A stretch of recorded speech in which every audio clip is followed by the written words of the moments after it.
every now and then I have a rare opportunity to talk to somebody who does real work in archaeology and they're touching history with their bare hands.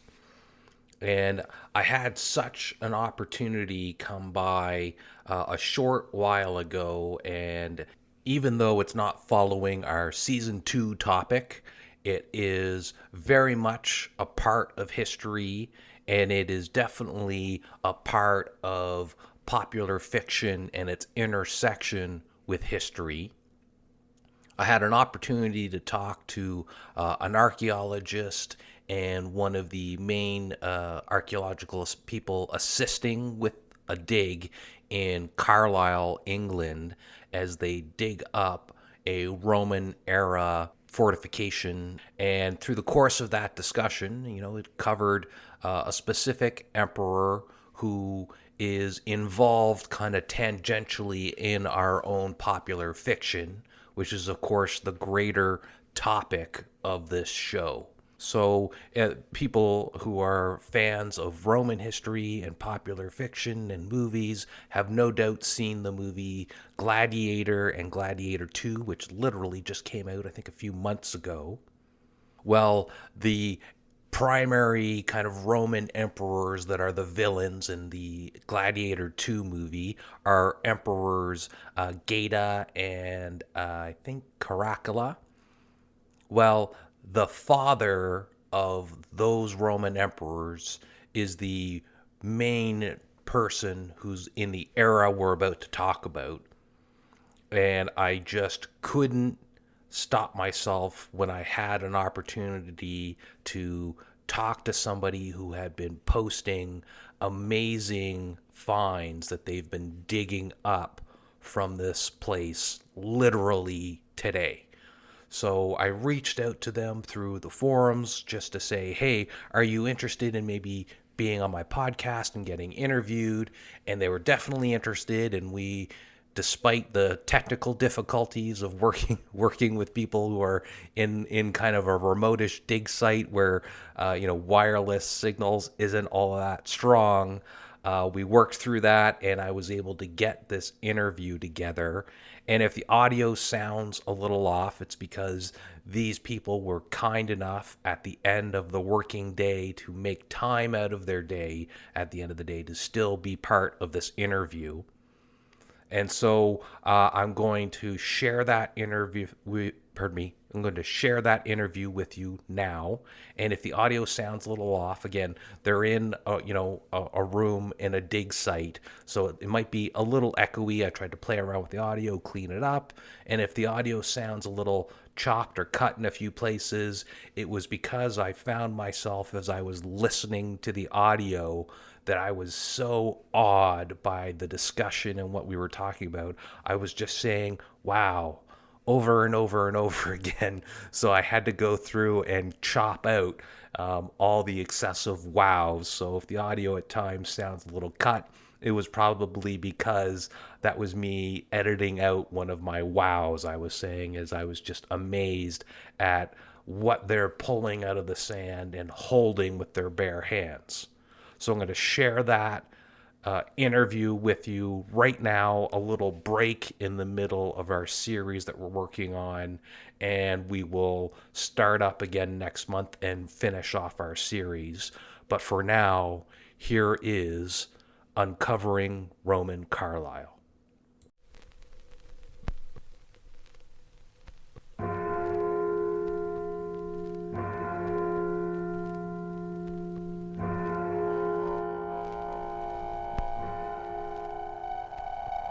So we are joined here today with Tatiana Becker and Frank Geicco. I'm sorry, did I pronounce your last name correct?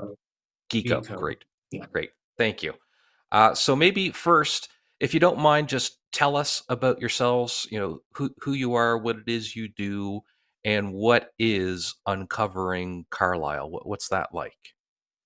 Very well. My name's Frank Geicco. I'm technical director at Wardle Armstrong, and I'm also site director for Uncovering Roman Carlisle. I've been involved in the project since 2017. from when we first discovered the site. And I'm a trustee of the charity that's just been set up to take this project forward. And I spend most of my free time involved in the project. And Uncovering Roman Carlisle, it's a grassroots community archaeology project in Carlisle, but we have members, well, from all over the world. And currently we are concentrating on one site, which is the Imperial building at Carlisle Cricket Club. But obviously we hope when we finish here to move on. And this is just the beginning of Uncovering Roman Carlisle. Great, thank you. And Tatiana, tell us about yourself. Yeah, my name's Tatiana Becker. I'm American. I've been living in the UK for 2 years, and I was reading a BBC article about a discovery that was made, I believe, last year. That was the Tyrian purple that was also discovered by a volunteer, and it's this really cool purple dye that was used by royalty back then. And there was a link to volunteer, and I thought that sounded cool. So I came up for 2 days in May, and I was hooked. And so I came back for 2 weeks in September, and now I'm back for this little 2 week gig. But I'm just a regular member of the public. Oh, I've done wow. this before in Okay. my life. Wow. And just for the listeners' information, as people know who follow the show, I'm on often a lot of history forums online, and I happened to come across your post, Tatiana, on the Ancient Rome forum in Reddit, and you've got quite a following going with all the fans on that forum. Everybody seems to love the posts you've been doing there. And how long has this specific dig been going on that you've been working on right now? Since 2017. Since But I only 2017? became involved last year, last May. Okay. And I really just started posting about it during this mini dig, which began February 15th. I honestly just created this new Reddit account, and I was like, what would be interesting? Like, what might people like to see? And I was really blown away that my first post about this got over 3,000 upvotes. So I checked with Frank and I said, is it okay if I share any finds? Is it okay if I share pictures of the site? And they were like, yeah, go ahead. That's great. I mean, it's a community type thing and want to really like raise awareness and excitement. And it's been really great that people from all over the world are so excited about what's going on here in Carlisle. Thanks. And Frank, well, I guess first, just for everybody listening, just to confirm, Carlisle, that's in northern England. It's just south of the border between England and Scotland, and it is near Hadrian's Wall. Am I positioning that Yeah, correctly? yeah, it's right on Hadrian's Wall, Right Carlisle. on So Hadrian's. Okay. it was the most northern city in the Roman Empire. Oh, okay. And you said this site was discovered in 2017. Yes. How was it discovered? Was somebody digging a basement? Like how does something like this be found? I know it goes back to in 2005, 2010, the city was hit by huge floods. So it's almost every 10 years it hit. So 2015, we had another big flood. So the cricket pavilion, we're at Carlisle Cricket Ground, and their cricket pavilion keeps on getting flooded. And because of the climate, and everyone's concerned with climate change, they just think this is only going to get worse. So we need to move our cricket pavilion to higher ground, and our site is on the higher ground. So they asked me, as I'm a professional archaeologist, to have a look at this patch of ground where they wanted to move their pavilion. So it was a 4-day project in 2017, and we found the top of the underfloor heating system for the Roman bath suite and a dedication inscription to the Empress Julia Domna during that very short period. And then one thing led to another. We had a crowd-funded excavation. We then had national lottery funding. We've then had the local businesses support us. We've had the council support us, and just public donations. So this project just keeps on going. Wow. And is that and I'm from Canada, So there's not a lot of archaeological sites, at least not where I am specifically. So is it common to consult an archaeologist in England before anybody does any digging anywhere? Yeah, especially when you're like, in an ancient city like Carlisle and on Hadrian's Wall. So, yeah, so if a planning application goes in, quite often there'll be a condition that an archaeologist will evaluate your site before you build on it. And that's what we did. Okay. And how large is the site that you're working on, and what was the purpose of the site? Well, the site itself we've got access to is maybe 100 meters by 60 meters. That's the patch of ground we've been working on since 2017.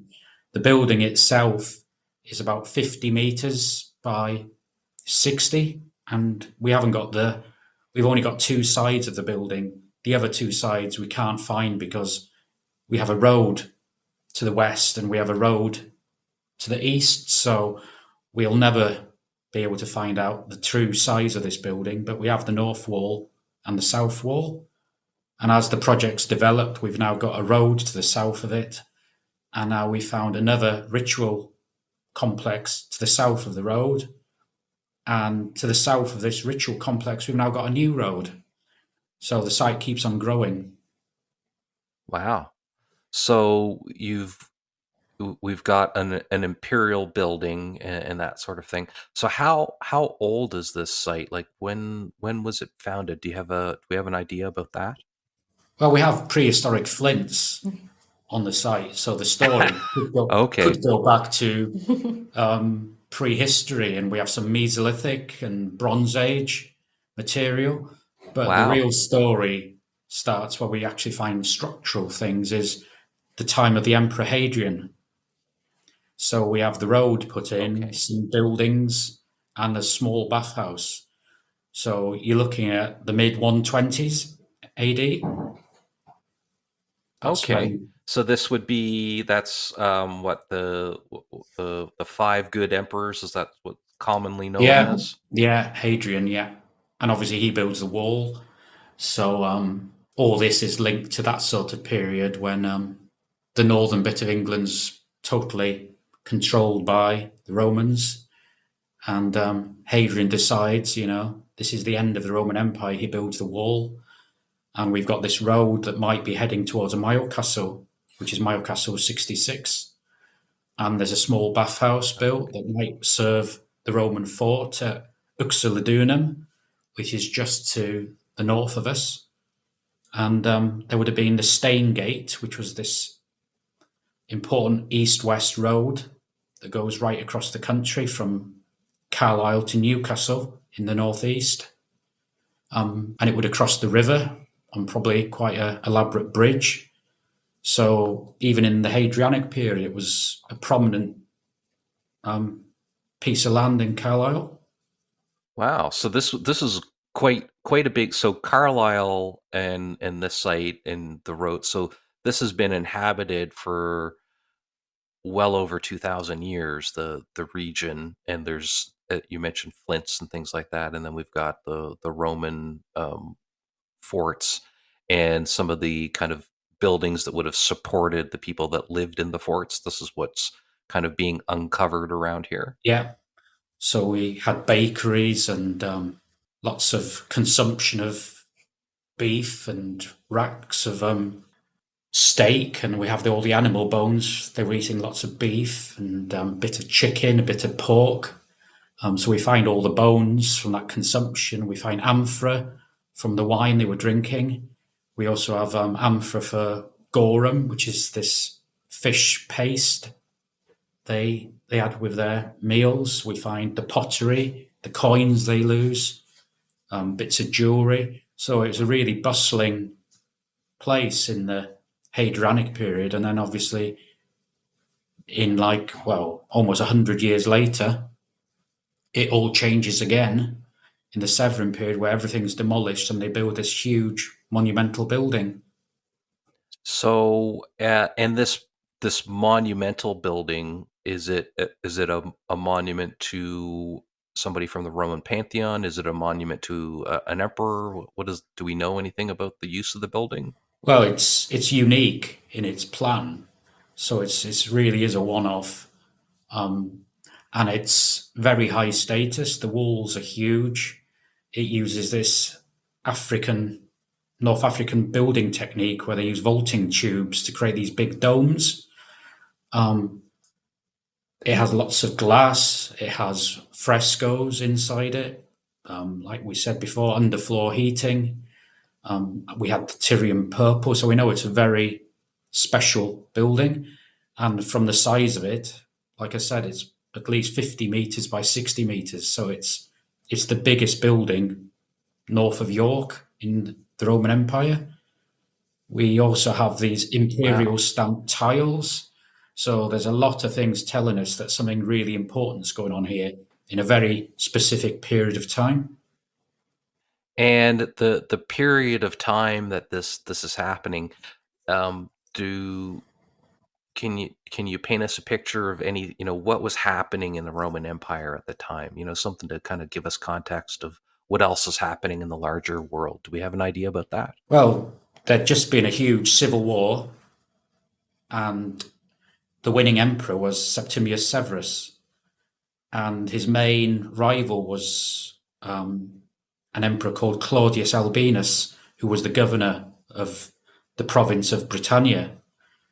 So it could have gone either way, this civil war, but Septimius Severus was the winner, and he then comes up to Britain in, I think, 208, 209, 210. He's up here, and the whole imperial court comes with him.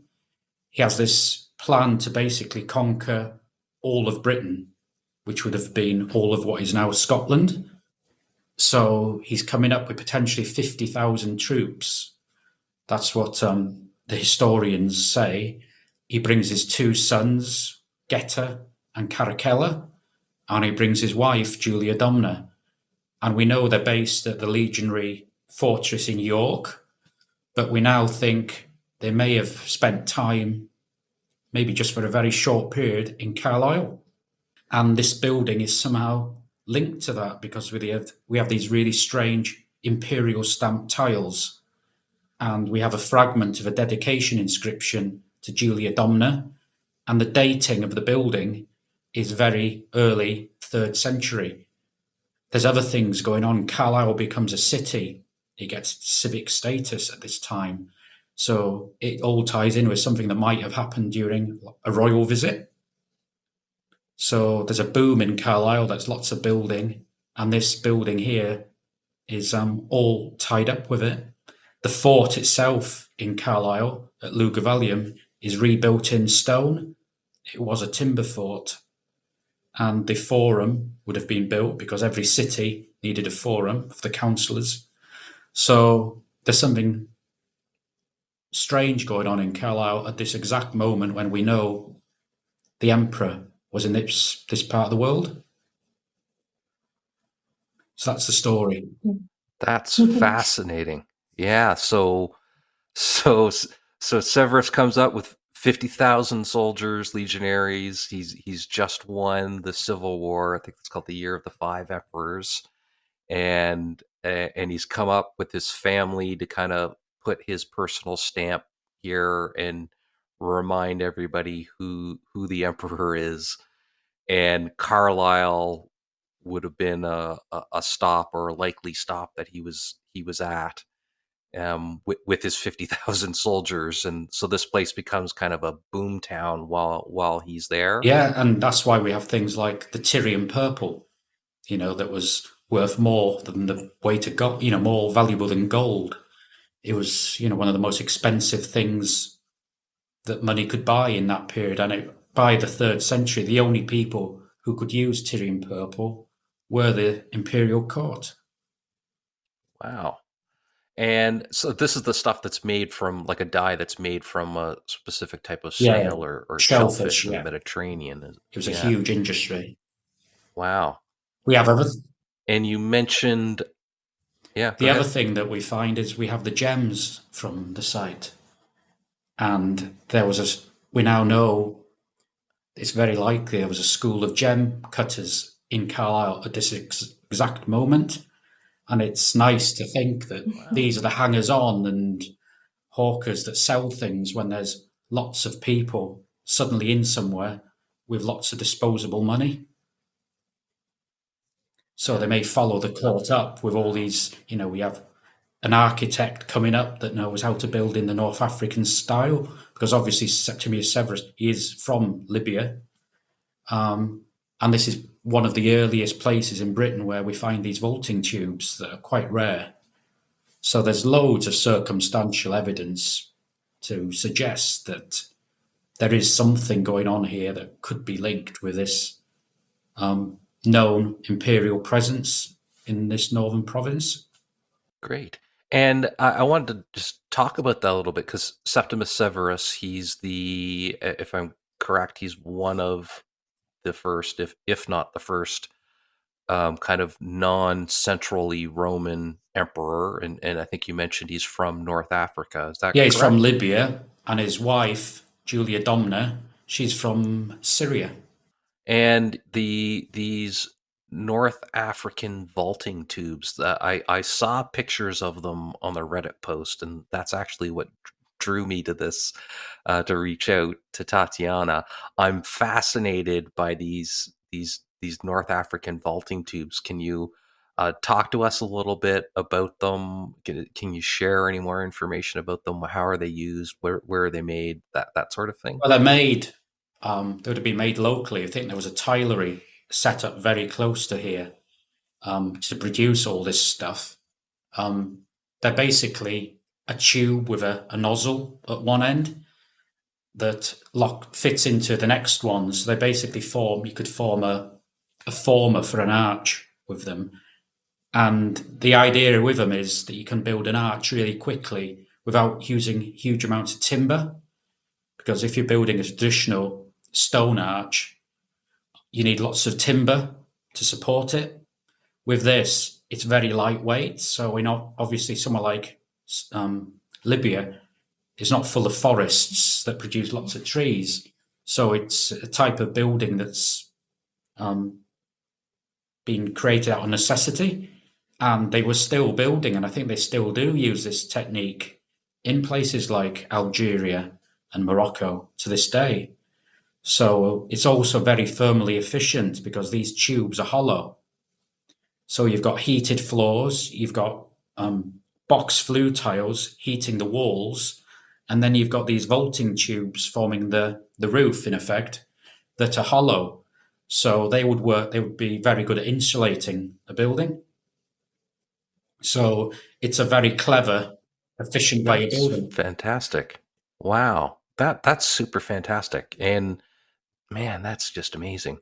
So they would have brought somebody with them from North Africa who is educated in this type of architecture, how to build this type of way, all the way to the northern tip of the empire. Yeah, because we're pretty certain they would have been making Um, them in Libya. They would have been making them locally because you've got people here perfectly capable of making the things. It was just somebody, you'd need an architect to instruct people to make things in a certain way.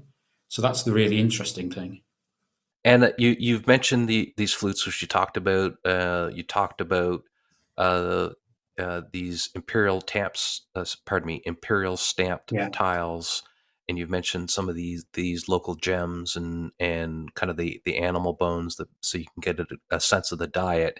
Are there any other interesting finds you've come across that would be kind of interesting to share with us? Well, this building, we know it's unusual because of, the style, the size and everything, but it's also unusual because it's normally considered a very military area. But lots of the things we find from this early 3rd century period are not military things. So we have lots of hair beads and bits of necklace, rings. We have lots of hairpins from the elaborate styles that upper class women would wear. So we're having all these things and the gems. We find pipe clay figurines. We have a couple of Venus. We have some of the Mother Goddess. Yeah, so we have the hairpins, we've got the glass beads, we have a little doll's leg. From the work we've done on the gems themselves, we're getting around 70 now, I think, from the site.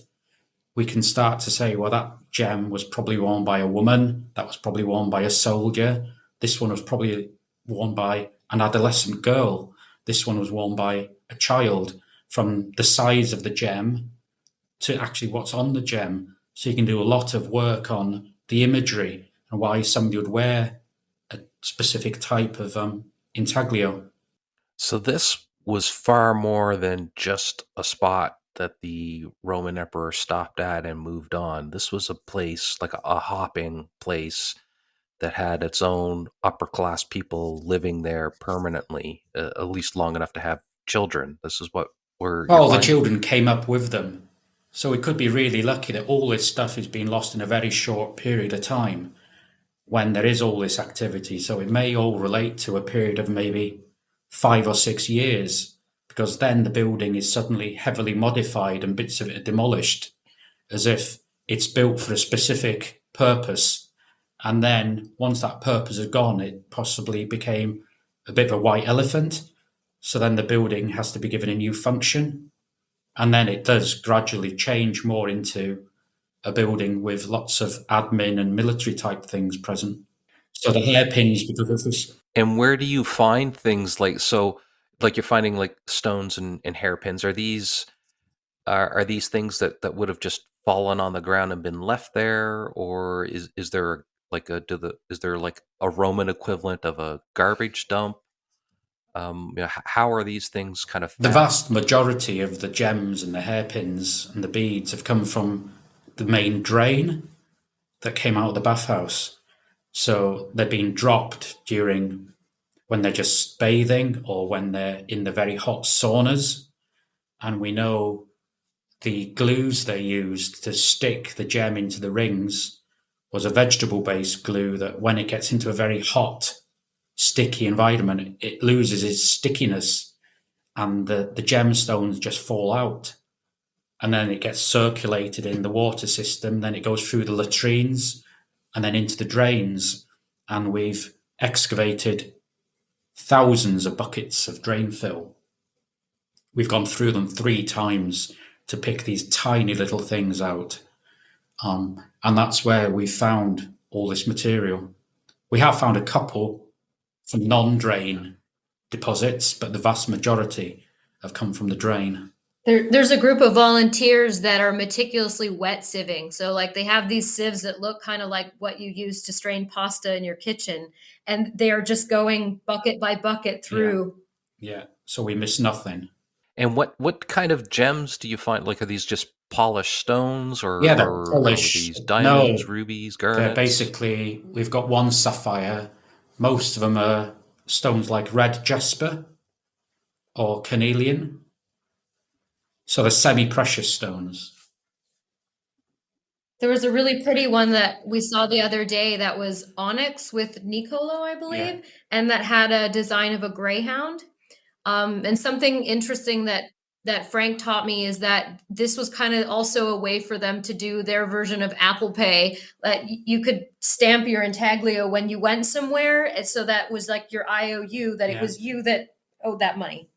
Ah, well, that's fascinating. So, wow. Okay, so this is like a personal Yeah, stamp, or at least some of these things are like signet rings that signify who you are, yeah. and that. This was oh. So they were multi-purpose. And are there any other interesting kind of finds that you've been digging up that you can think of? Well, there's the sculpture we've had from the site that's quite incredible. We had the Carlisle heads, these huge stone sculptures. We got a pair of them that were just found discarded on the Roman road.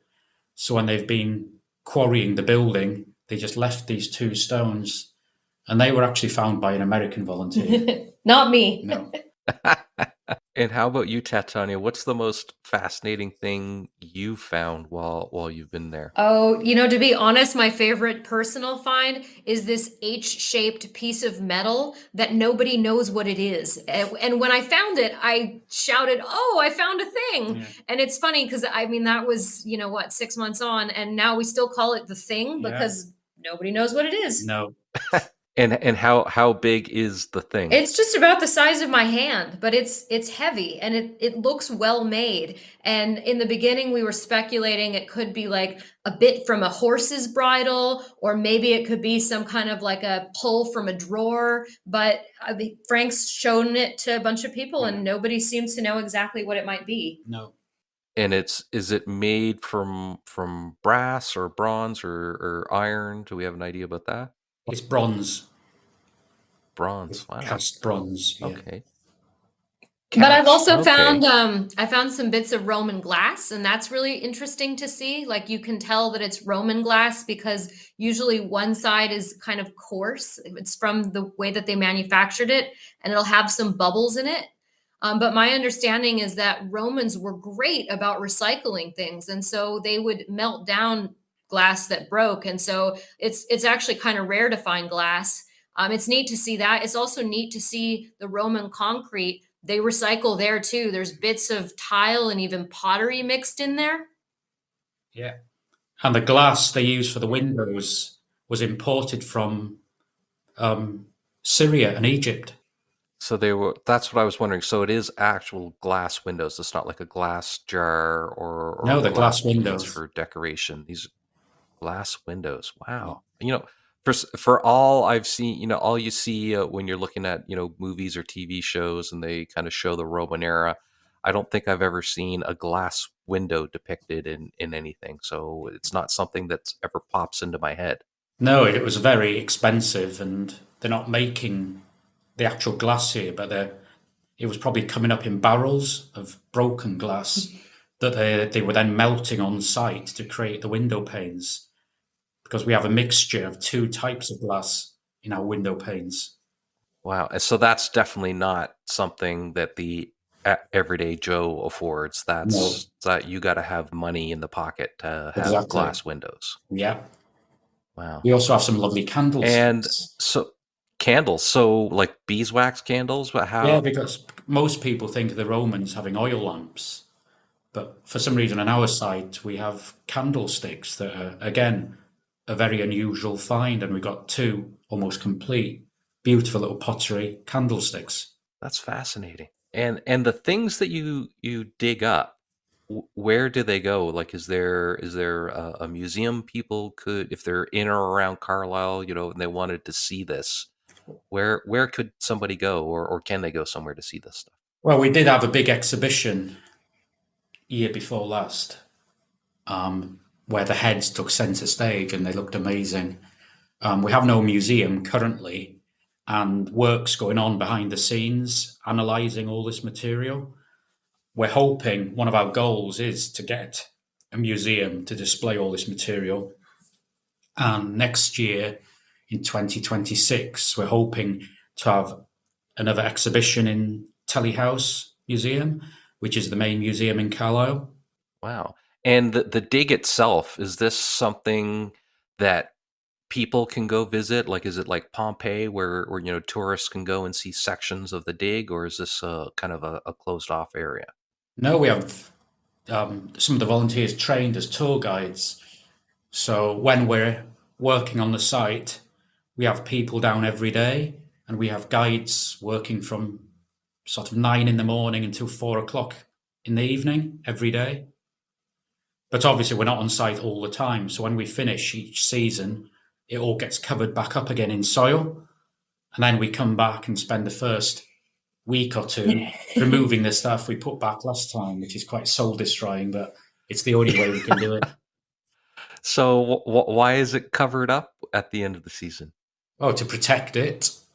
And you got to understand that it's quite deep, the site. So we're down 3 meters quite often. So if we left the 3 meter hole, it becomes a danger for, children to fall into and stuff. So it becomes a health and safety hazard. and it would also fill with water and become a pond. Which would be just as difficult to clean up Yeah, and which when we it's then have to yeah. clean up and pump out. Yeah, so Wow. we have to backfill each season. So we'll be doing that end of next week. Okay. So, Tatiana, you mentioned talking about some of the things that you found, and I've seen some of the pictures that you've posted of people kind of of the actual dig site. But I'm always curious about the actual process of digging something up. Like, are people literally there with shovels, or you see in the TV movies somebody's there with a little teeny tiny brush brushing off things? What tools are used? What's that process like? All levels of that. So there's a tool that looks like kind of like a pickaxe called a mattock, and people use that to break up really hard soil. And so, like, generally, the process will start with something being mattocked, and then you shovel that out of the way. And then people are using trowels to do much finer work. So you might be just like last dig, we scraped back a whole area. It's actually what's called cleaning the soil, which sounds kind of funny that you're cleaning dirt. But I mean, for one, by Yeah. cleaning dirt, you're bringing it all to the same level so you can see differences in the color of the earth or what might be going on. Like, there was an area that I was cleaning where we saw a black square. And so that was an indication that some burning had gone on there. And then we came to understand that that may have been like a funerary area. So when you're doing that very fine troweling, little things will come up. There was the woman who was troweling next to me actually found a intact vessel. What was that called? Flagon. A flagon, which it was beautiful. So yeah, I mean, you might find something like that, or even just little small pieces of Samian ware, which is like really beautiful pottery that came from France. And then yes, sometimes people are brushing. I mean, mostly just to kind of clean the area up. And so in a typical day, are you cutting through like a a half a meter of soil, or are you working inches at a time? What does that look like? What I've seen, it really varies what point in the dig you are in that particular trench. So in the beginning, as Frank mentioned, it was all about removing backfill. So for the first 2 days, we honestly didn't have too many finds because we were removing soil that had been dumped back in. And so that was just the backbreaking process of putting it in barrows and barrowing it up, what we call the spoil heap. Then again, I mean, there were people with metal detectors going over the spoil heap. There was a little girl who was about 10 years old who found a couple coins that way, which was very cool to see.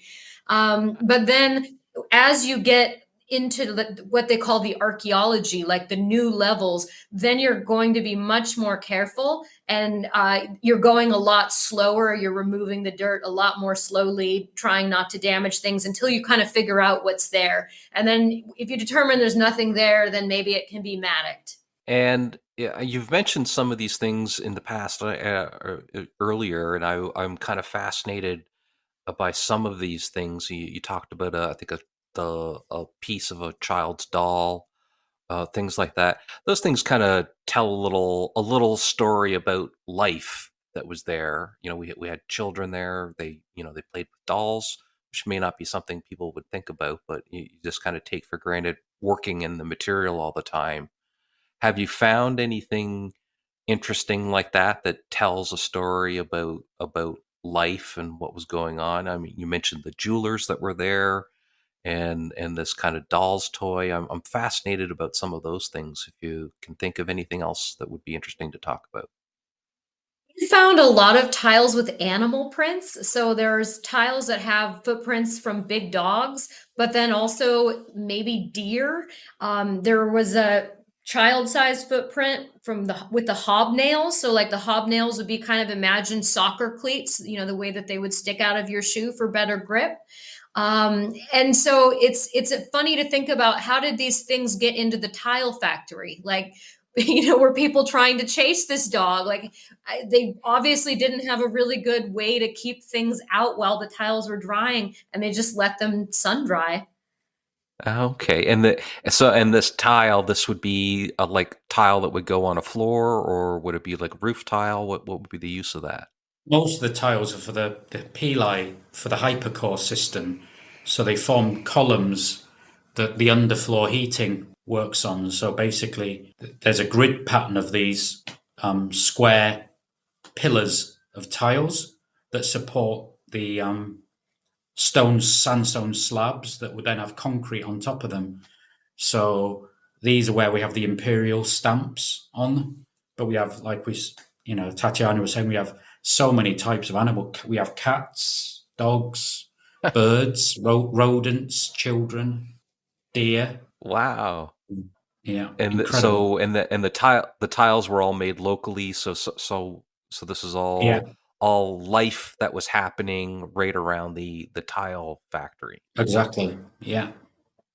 Yeah, but the tiles, it's some of the tiles don't have anything on them. Some have the IMP stamp, some have the animal print, sometimes there might be both. And so you never know quite what you're looking at when you're cleaning up a tile. And so we just really try to carefully look for any kind of markings. And the things that you kind of dig up, I think you mentioned as we were setting up that there's kind of a room that they go into. So what, you dig something up, what happens to it? How does it get cleaned and sorted and that sort of thing? Can you talk about that? Yeah, so we have these little black trays that we call finds trays, and we put a label on with a piece of masking tape and a Sharpie to say what number of area that these finds are coming from. So Frank and the other archaeologists have a site plan, and so a different area will have different number, and then as you get down into a new layer, it'll get another number. So it's really important to have the context. Like that's what the difference is between archaeology and just, going out and finding stuff, right? That there's a whole context and a story that's being told. So when things come out of the ground, we put them in the finds tray. We bring a full finds tray into the finds washing room where volunteers meticulously clean them. And then they go to be cataloged. There's even a volunteer who's like 84 years old. Yeah. Mary, she's a lovely lady. I think she's a retired school teacher. Yeah. And she sketches them. She puts in all the notes, logs the number for the small finds, and then they go back to the Wardell Armstrong office. Yeah. So, and you mentioned kind of the layer. So this is a site that's been in use for quite some time. Is that like that's what these layers indicate is kind of a certain period of time? Yeah, the latest layer we find is the Edwardian tennis courts. And we dig beneath the Edwardian tennis courts and we find soil that has musket balls that we've dated to the Jacobite rebellion when Carlisle was under siege by the Scots. And then we go a bit further down, we find cannonballs from the English Civil War when Carlisle was under siege again.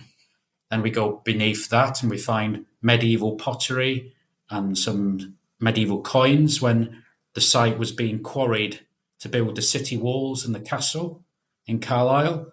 And then we get lower down again, we find in the dark earth, we find some sub-Roman material. We got a beautiful bronze hairpin that dates the 5th century. And then we get to the demolition layers of the various Roman phases.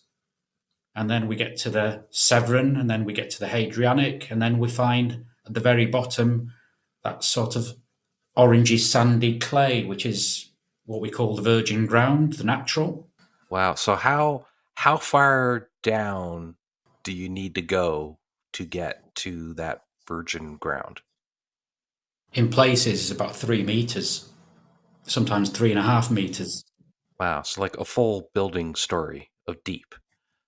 Yeah. Wow. Like the worst thing I can find when I dig in my garden is a lump of granite. That's it's crazy for me to imagine, you dig down a few meters and you're going to find maybe things like that. That is just fascinating to have history literally under your feet and so much of it as well. Yeah. Do we have a sense of? No, it's very daunting when you start quantifying the material that needs looking at and curating. We have just, I think the hairpins, we've got over 350 hairpins from the site. And we must have nearly 400 beads. And I know we have now about 820 coins from the site, and we have nearly 1,000 bits of Samian pottery. These totals just grow and grow. Yeah, and all from this one tiny section of earth that you've been digging up. Yeah. And the location, and maybe it was never abandoned, but was like you mentioned, kind of it changes a little bit its use. Did it stay in use right up until kind of modern times, or that how does this location change, or is it ever abandoned, that sort of thing? I don't think it was ever abandoned. It obviously retracts, but we know Carlisle was still a thing when St Cuthbert visits in, I think, the 7th century. There were still working Roman water fountains that he saw. And we know that when the Normans came to Carlisle, there were still upstanding Roman buildings. The Vikings sacked Carlisle, so there must have been something for them to sack. So I don't think Carlisle was ever abandoned. And then obviously when the Normans try and capture this bit, because it was contested for a long time between Scotland and England. So Carlisle isn't in the Domesday Book because at that point Carlisle was part of Scotland. So this place has been fought over. I think Carlisle's the most besieged city in Britain. You may want to explain the Domesday Book for listeners outside of Britain. Yeah, I'm not familiar with that. Basically, at the time of King John, it was basically a list of every village and town and city in the country. This very long list of saying, who owned what and how much land certain people had. So it's a great resource, and it's a snapshot of England in that particular time. And Carlisle isn't in it because Carlisle wasn't actually part of England at that point. And why was it called the Domesday Book? That's a good question. I don't know. And it's spelled Domesday, not like the end of the world. Okay. Yeah. Okay. All right. So there might have been the Domesday Book. You can read to your heart's content on the Domesday Book. It's an incredible document. I'm not a medievalist, so I'm out of my comfort zone talking about Domesday. Oh, okay. So there might have been a British noble named Doom that was. I honestly don't know. Okay, so that's fascinating. So Carlisle has basically been either visited by or a continuous settlement or fought over since prehistory. Yeah. Wow. I mean, this cricket club is in a great location. It's right next to the River Eden. So this building, I mean, was right near the river, and they believe the river changed course at some point, right? Yeah. It's moved a lot over the centuries, yeah. But it makes sense that, this place could be such a big building because they could bring materials in by boat. Yeah. Okay. And so obviously, I mean, all of Britain and Scotland and all of Europe has so much history attached to it. But this place, obviously, it's significant. You're there, continually since 2017, getting to dig this up. And Tatiana, you mentioned you volunteered to be here from America. So if somebody wanted to volunteer or support the dig or find out more, how would they go about doing that? We have a website called Uncovering Roman Carlisle.co.uk. So that's our main tool, but we have a very active, if people like social media, we have a very active Facebook group that's got about 4,000 members now, which is called The Diggers Archaeology in Carlisle. So if anyone searches for The Diggers Archaeology in Carlisle, they're welcome to join our group, and we share daily updates on everything we do when we're digging. We give people a heads up of our next season, and we give them a bit of a head start on when the bookings go live. We use a thing called Eventbrite. I don't know if you have that in America. Do you? Yes, we do. Yeah, so on the site, there's a button that says get involved, and that'll take you to the Eventbrite. I do have to make you aware, it really is like getting festival tickets. Like when they say the tickets are going to be available 6 p.m. this day, you're right there at 5:59, ready to try to get them. And then you have to sign up for each day. Yeah. Okay, that's great. I will make sure all these links are in the podcast. So if anybody's listening to the show, you can just go into the show description and you'll find all the links that have been mentioned here. And So if that one thing, Jeremy, if you could plug, because we have to get all our funding ourselves. So we've got a big. It's called the Gladiator Challenge, and we're fundraising for our next season. So if any one of your listeners wants to help our project, if they go onto our website, you can donate from £1 to whatever you want just to make this thing happen. So it would be nice if you could just help us with that. absolutely, yeah, I'll make sure that is in the link as well. Yeah, so we sell merchandise. We have people that made pottery and other people that design our logos. We're doing a sponsored walk on Hadrian's Wall to raise money for the project. I give talks. I think I gave about 36 presentations last year, all to raise the profile. Yeah, the merch is nice. I mean, there's t-shirts, there's a fleece, there's a book about all the intaglios that have come out of the drain. Yeah, so we're working on our second book for the project, And and all and, the and proceeds go into the project. what's the name of that book? The one that's already published? Finds from a Roman drain. Finds. That's fantastic. I'll make sure we've got a link to that as well. And I It's all did on our browse. website. Yeah, I did browse the website as well, the online Yeah. shop. It's got Yeah. the nice T-shirts and sweaters and stuff. Yeah. It's fantastic. There's a lot of stuff there for everybody to help get involved and support this in some way Yeah. or other. Yeah. So one other thing I'd like to add is that there's really volunteering opportunities for people of all skill levels and all ability levels. You know, as I mentioned, the woman who runs the fines cataloging is an 84-year-old retired school teacher. There's another man who comes in and does fines washing who's in a wheelchair and has MS. And then, there's some people that are, doing some heavy digging with mattocks and heavy barrowing and everything. So really, if somebody has an interest, they shouldn't shy away just because they've never done archaeology. I mean, that was me in May, or, even if they have physical limitations, there's a place for everybody. So you don't need to be Indiana Jones or have an archaeology degree to help take part. Not at all. Fantastic. And is there? I appreciate very much your time both of you have taken to be on the podcast. Is there anything else you'd like to talk about that maybe we haven't had a chance to touch on? Not really. It's just we're aiming to be back on site in June this year. So we should be on site for 5 weeks, ending on the 4th of July, I think. Okay. So this podcast will be live on April is when I was planning on publishing it. Would that work for you? Do you need it sooner for That's any fine. particular reason? No, Okay. not at all. Okay. So Yeah, and I mean, great. like, the other thing I just want to add, for anybody that is interested in volunteering, just it's self-selecting. Like the people that you meet on a dig like this, I think are also interesting. I mean, there are people that use their vacation time to come dig. There's students that come down on the weekends. There's, retired people that are lifelong learners. Like I've met a lot of especially retired doctors and teachers and biologists. And so I feel like I'm always learning from the volunteers around me, and I've made friends that I'm going to stay in touch with.